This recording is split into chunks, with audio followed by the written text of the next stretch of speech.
everybody wants to fast forward their development. You can't. It's a step by step. He's got a laundry list of things that he has to check off, and it doesn't just happen. He just doesn't do them all in 1 week and he's good now. He doesn't have to worry about that. Now we can do these little things over here. No, there's all these things that he's constantly having to work on and refine. And to that point, you were talking about all the different things about playing quarterback. We always talk about processing.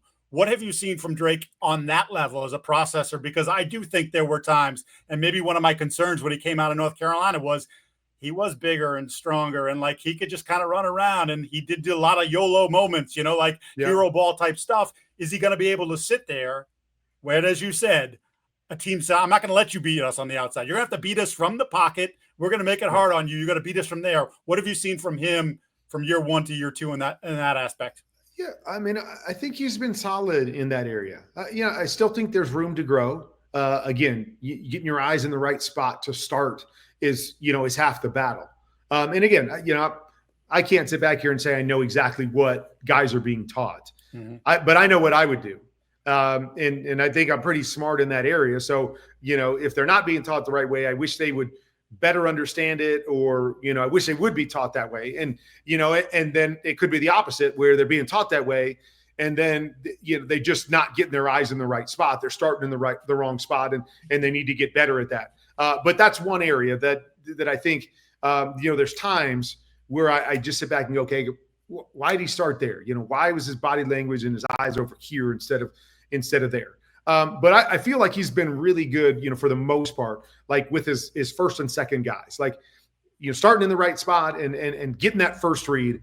And then from there, I think a lot of it has been, now I'm going to take off, instead of, hang in there, good concept, read 1 and 2, not just work to number 3, like just, like stay in there and just process it and get it out to that next guy and make the game a little bit easier on yourself. And so I've seen some good things. There just needs to be, more and more comfort. And, again, second system in 2 years, that's another thing that we have to understand, even if they're calling it the same or whatever, the nuances are always different. And, I always felt like it took a year to get fully comfortable in a system where you could just react and play and you weren't thinking about it or thinking about it from the, past language and all that stuff. But I think there's been some good things they're processing for him.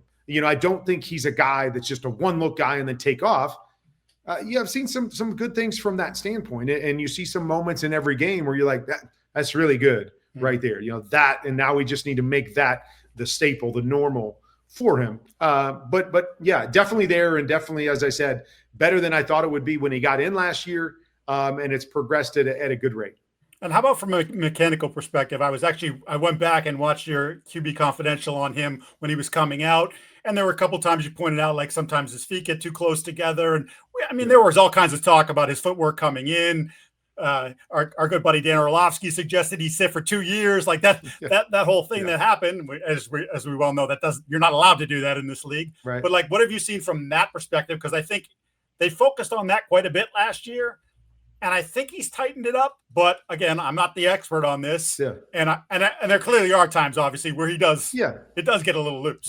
Yeah, exactly. I think that's what it is. I agree with you. I think, when he first, again, I look at when he first got in last year, I just thought the way that he played was dramatically better than what I saw his last year in college. And that was technique wise, and that was, processing and mentally. I thought it was all better, but yeah, I thought his technique was a lot stronger. And yeah, there's times where he definitely gets away from it, as a lot of guys do. And, the understanding and the ability to be able to make throws when you get away from proper technique is key. You look at Aaron Rodgers, and I would never coach somebody off of Aaron Rodgers because his technique is not, what I would call, it doesn't look like proper technique all the time, but he's a very gifted, what I call a core body thrower. So he doesn't need his feet, and he's really good with it. But even with an Aaron Rodgers, he's going to miss some throws because his feet aren't lined up, and it's just harder that way. And, we have so many of these gifted guys. Patrick's the same way. Usually good with his feet, but when his feet get away from him, he's going to inevitably miss a couple throws, even though he's going to make a couple that you go, wow, look at that. I mean, his body's going over here and he throws it like it's awesome. And, and Drake's the same way.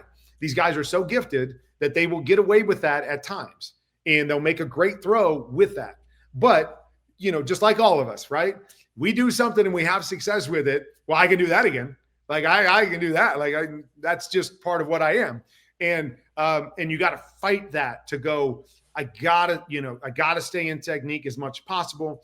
And then when I get out of technique, I have to understand how the throw changes and how I need to, from a technical standpoint, throw it differently in those situations that will give me a chance to be successful in those areas. So I do think it's been better than I thought it would be early.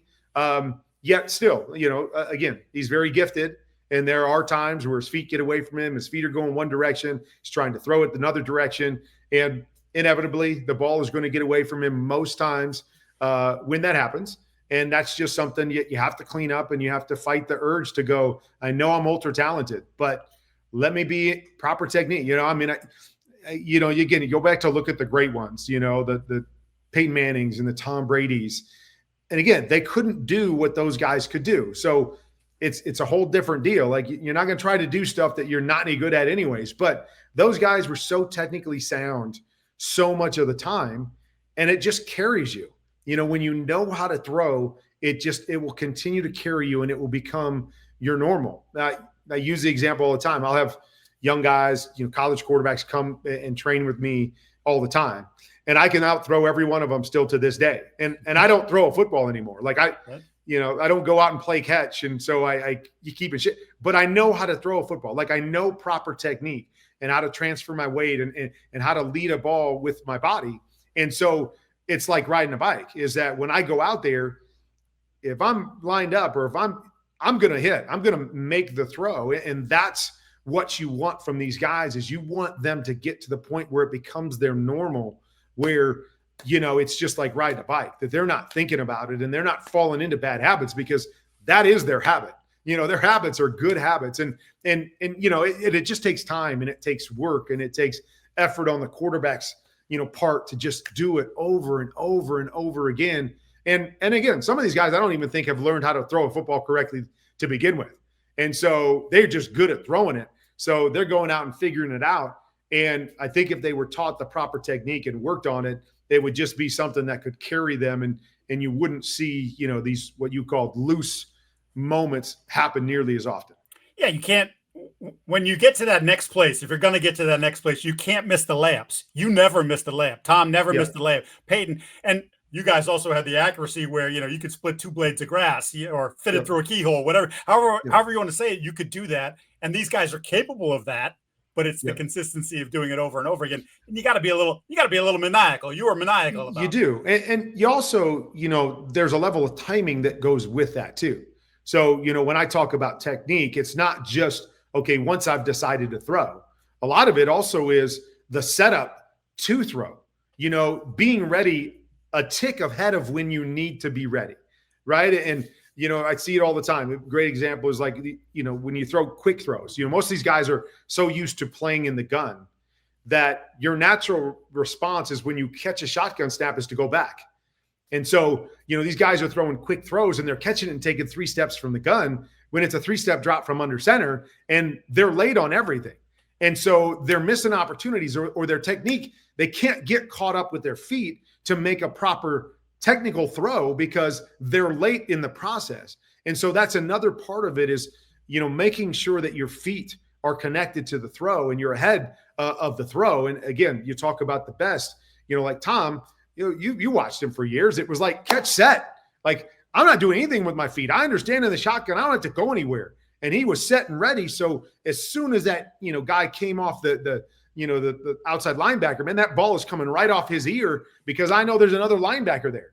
Whereas if a guy takes an extra step and he's late with that, he's either rushing the throw, or, he's making a bad decision, or he can't even make that throw because of it. So there's aspects to the technique as well. It's not just the throwing process.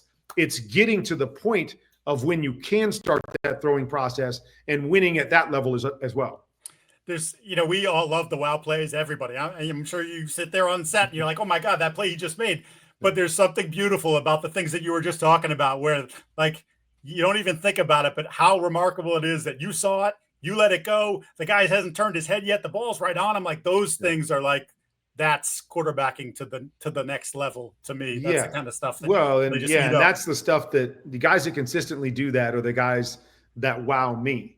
But it doesn't look like a wow, but it looks like it's the perfect, throw in the perfect location that can't be defended. It's giving a guy an extra 8 yards on a catch instead of catch and tackle because you place the ball perfectly and he doesn't have to, slow down and you hit the window. And so those are the things when I watch that I look and I go, man, this is what quarterbacking is all about. It's not, running to my left and, doing this crazy throw and making it because it's just like this guy's extremely gifted. That stuff's great. But, the guys that are going to win and the guys that are going to have, the ultra level of success and that are going to be good against the best teams in the league are the guys that do those little things we're talking about to play really, really good quarterback, even when it doesn't look like a wow play. That's another thing on that laundry list that Josh was talking about, the ball accuracy. Like you can put it, the guy can catch it, but that doesn't mean you're as accurate as you needed to be with it, right? Right. Before I let you go, because I've held you far too long, more than I promised. Just give me a quick thought on Bryce Young, his development. I thought he had a look.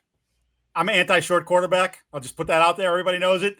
So I was a little concerned about that, but I thought there was enough special plays in his game at Alabama that this was going to translate and that he could be he's more athletic than Drew Brees, but like something like that where, Drew's 6 feet maybe, but like I thought that could be the guy. Haven't really seen that consistently. Yeah. I mean, I haven't seen that either. I mean, let's not try to compare a young guy to a Drew Brees either. But I'm a guy that I don't really care how tall you are, how short you are. I don't know how much that affects you, good or bad, either way. I'm a guy that believes if you can see it, you can see it. And if you can see it, you can play, and if you can't see it, then you're going to struggle. And so if the height thing plays a factor in you not being able to see it, you're going to struggle. If it doesn't, then I don't really care. Like, I don't care how tall you are. Like, it doesn't matter to me. And so that to me is the thing that, you always want to see.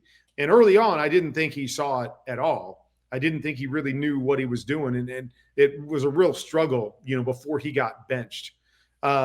Since he's come back from the benching, I've been really impressed. And now, he's not there yet. Like, there's still things he misses, things I'd like to see him do better. I don't know if he always sees it or understands the processing part of it, but there's been a lot more good than there's been bad. And you've seen anticipation and you've seen understanding and you've seen him, have a plan against pressure, which he didn't have before. You've seen some playmaking ability from him, the kind of stuff that you saw in college that, you thought could possibly translate. You've seen some of that stuff. And so, I'm not ready to say he's a franchise guy yet, but I think he's working his way to show that he can be a starter in this league, which, for the first period of time, I didn't think that was the case either. I wasn't sure if he could be that. And so I've seen enough that says, okay, this guy deserves more time to prove to us that he can be a starter in this league. I've seen enough of those throws that I'm interested to see, where he can go, how good he can be in this league. Is he a starter? Is he a, low end starter? Or can he, jettison himself up there to be, better than average guy? I think the jury is still out, but like I said, I've seen some really good things that he's done that makes me say, okay, if you can bottle that up and do that consistently, you got a real chance. If you can do that, you got a real chance. And so that's, I think, what excites you is that you're now starting to see some of those plays. You just need to see it more often and more consistently, which is the nature of the beast at the quarterback position.